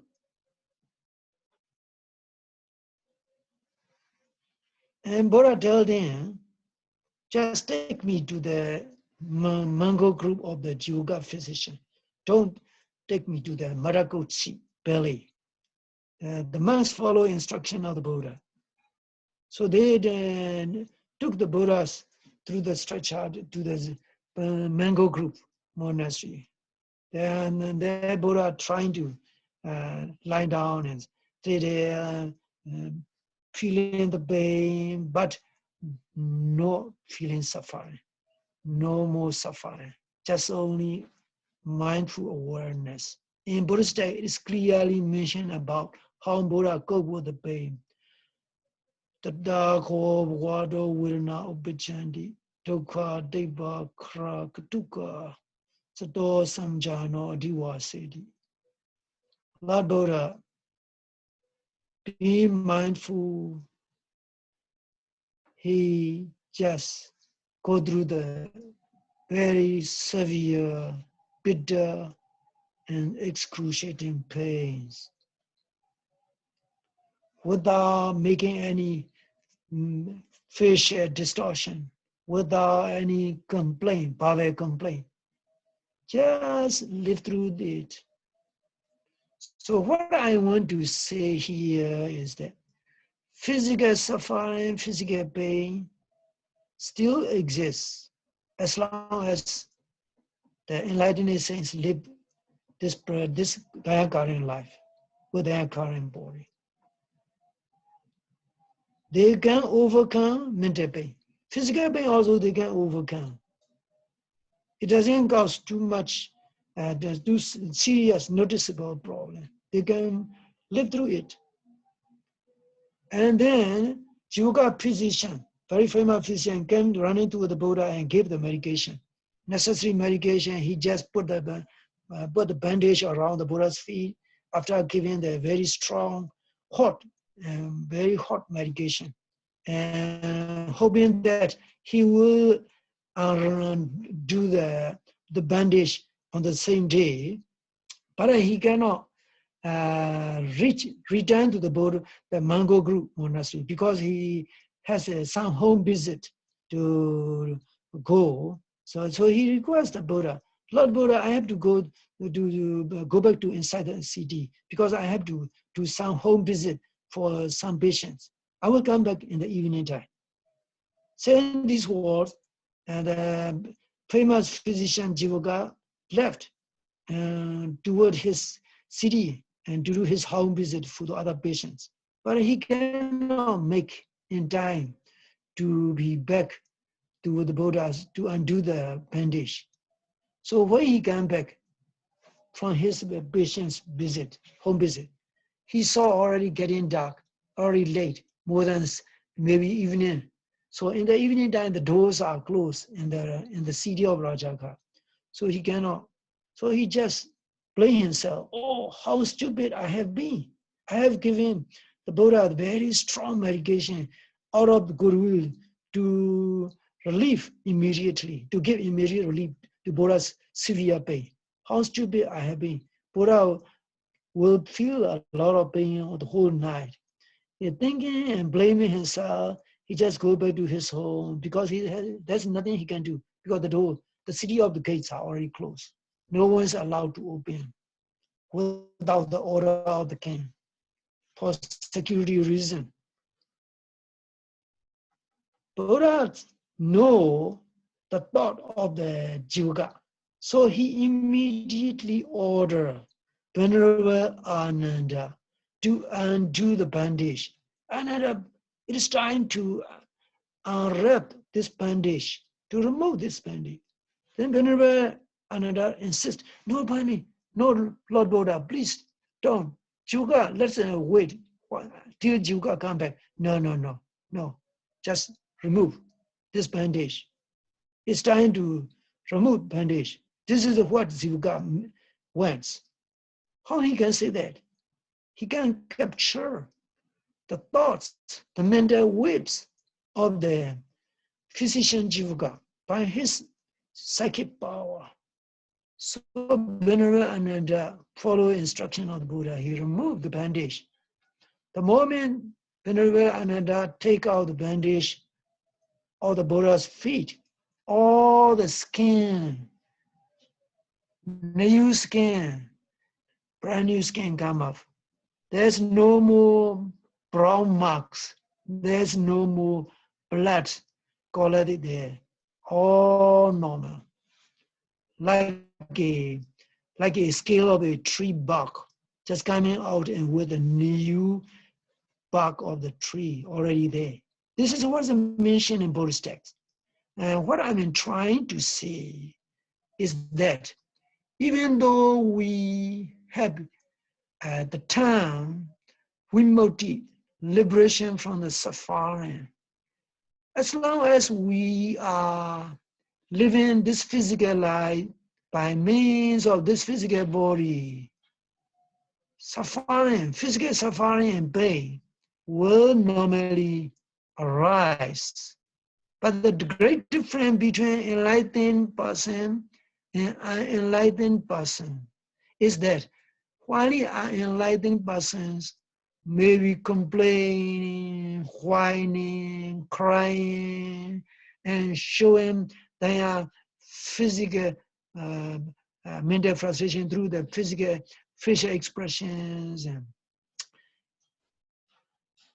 enlightened saints who have done a lot of Vipassana meditation practice will no longer complain. They will be able to cope with every kind of pain without complaining, without whining, without showing any kind of emotion, with a very serene, very resilient, very peaceful mind. Everything is okay for the enlightened saints. Even though we may not be enlightened saints yet, we can make progress if we seriously try the Vipassana meditation, trying to develop necessary mindfulness skill through the Vipassana meditation. This is what I am trying to say. So now let me recap. When we are meditating on the mind, using the mind as the object, we have to focus on the different mental states. Sometimes a very peaceful and very calm meditative mind itself becomes the object of meditation. If there are no more wandering thoughts, if there are no more incidents of the pain, the body itself reach certain state of peace and calm. This kind of state is called kaya passaddhi, bodily calm and bodily joy. And with it, mental peace, called the chitta passaddhi calm. They are spontaneous process. We cannot say definitely what comes up first. Most experience in my own practice shows me that mental peace comes first. With the mental peace, physical peace also come. How to notice the mental peace and physical peace? Mental peace is characterized by mental calm, by the absence of the wandering thoughts. When there are no more wandering thoughts, mental peace comes up. When there are no more pain or sensations come up, let's say they become more infrequent. Wandering thoughts are only less and less. And pains are also less and less. And frequency become very, very much reduced. In such a state, these two kind of the calm, bodily calm and the mental calm happen. And with these two, the body itself become like a very light. The meditator will no longer feel the heaviness of the body, the gross nature of the body. This is how meditator can notice the progress he has made, substantial progress in this case. With such a progress, the body light, and in some cases, the body even become very like a buoyant, like a gas filled or air filled balloon. You are quite familiar with the balloon. In it, there's the air or the gas. So the balloon is very light. In case we release the string attached to the balloon, it will even move upward to the sky. In the same way, when the bodily calm and mental calms are strong and develop in a very sustained degree. The body becomes light, it starts being lifted up for some meditator. This kind of process is called the levitation. Body's grossness and heaviness, gross physical natures are already gone. That's why levitations happen. With my own eye, during my meditation process in 1971, one of my meditator friend, he's sitting in front of me. He has made progress ahead of me. His body is lifted a few inches up. He doesn't notice himself. He doesn't know himself. His body is moving upward. Only the from other people, outside people can know that. But Merida himself, what he can notice is that he no longer feel the touch. He no longer feel the touch. Sometimes he feel the body is like the air gets feel volume and very light, and is about to move up, about to move back and forth and side to side. Sometimes the whole body is swaying back and forth. And sometimes somebody they just sway to side, left to right.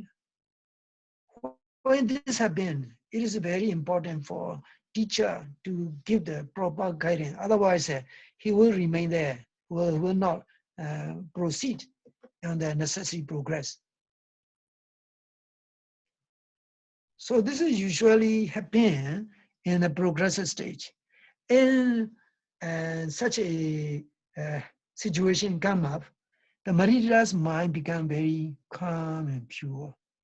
Sometimes no more pain, most of the time no more pain, no more wandering thoughts, no more breathing, no more breath, no more stomach if you are observing the abdominal movement, no more physical object, no more physical object, no more bodily sensation, bodily object, bodily sensation.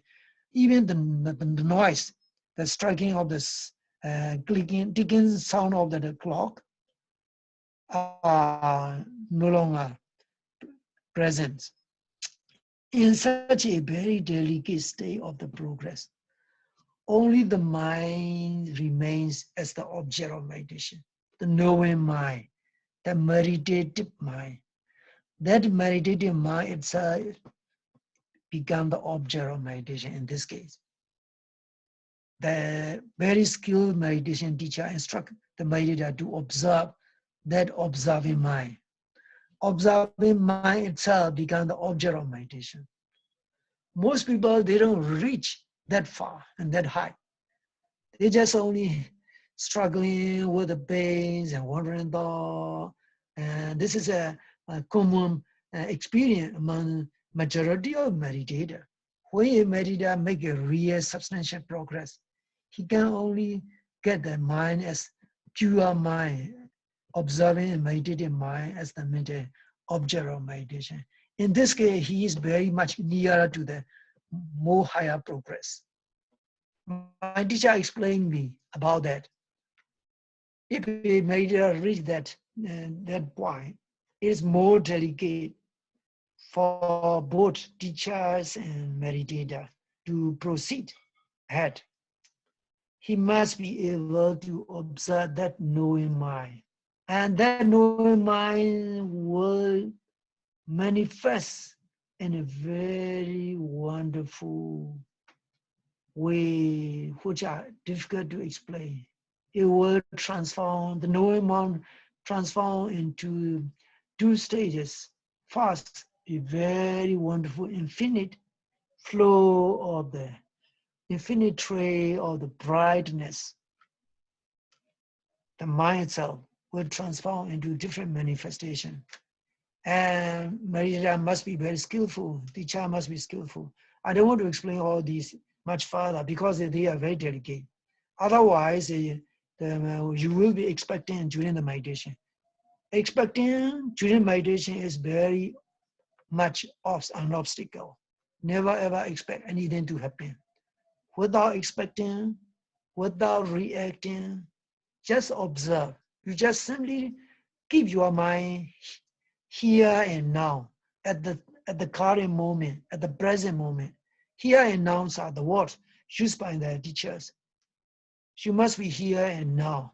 The reality is here and now, not there and then. The reality of life, the current, is just here and now, at the present moment. A meditator must be able to observe every mental phenomena, physical phenomena, which arise in the very present moment. This way, the mind will make necessary progress, proceeding further to various stage of progress. So these are just only a few explanation regarding the mind as the object, mind-based meditation. So it is a very delicate process. We can use our mind, but for ordinary guy like us and like you, we can use this mind in everyday life. For example, while you are sitting in meditation, you can observe your mind and note whatever comes up and let go of it. Let go of it.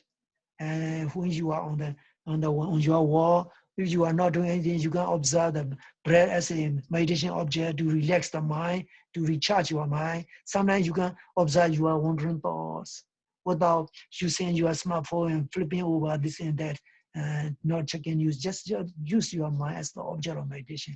Observe it. Keep the mind calm and peaceful.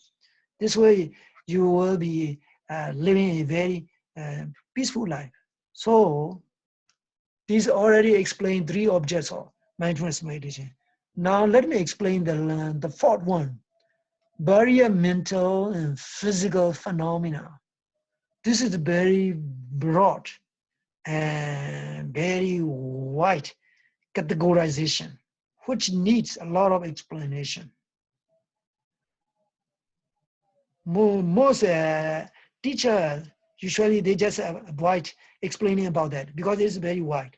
So regarding this, the Pali term is called the Dhamma. Dhamma we used to call the Dhammam Pujami when we are doing chanting and morning prayer and evening prayer. We say Dhammam Pujami. We honor and we worship the sacred Dhamma. The term, Pali term Dhamma is a big word with a lot of different meanings. Teachings of the Buddha is also called the Dhamma. And the spiritual attainment, such as the absorption state, path and fruition knowledge, and the spiritual bliss known as the Nibbana, is also called the Dhamma. And what you are now studying is also called the Dhamma, the study of the Dhamma. So the Dhamma is defined in broad categories. In Buddhist text, one is called the Priyati Dhamma. Second is called the Patipatti Dhamma. And the other is called the Patiwera Dhamma. Priyati Dhamma is the Dhamma to learn, the Dhamma to study, things to study, to learn. This is called the Priyati Dhamma, usually the Buddhist text, the words of the Buddha.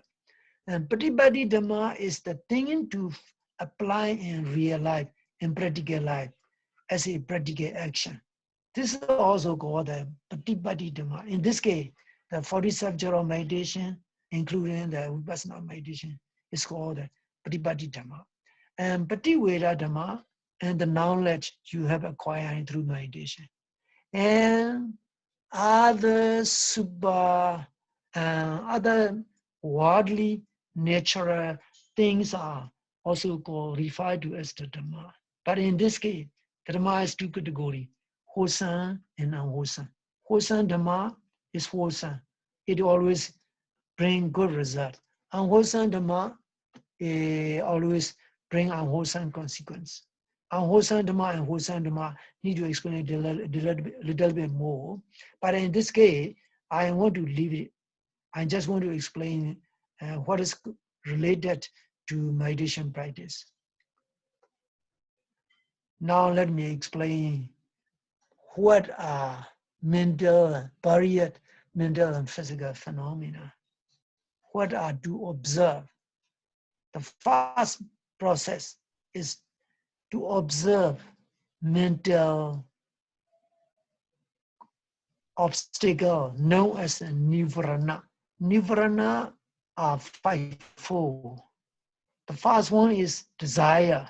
Desire for physical pleasure, such as beautiful sights, beautiful sounds, and beautiful smell, and beautiful sensations, and everything that causes pleasure. Desire for such kind of physical pleasures is the first obstacle, and sexual desire also included in it.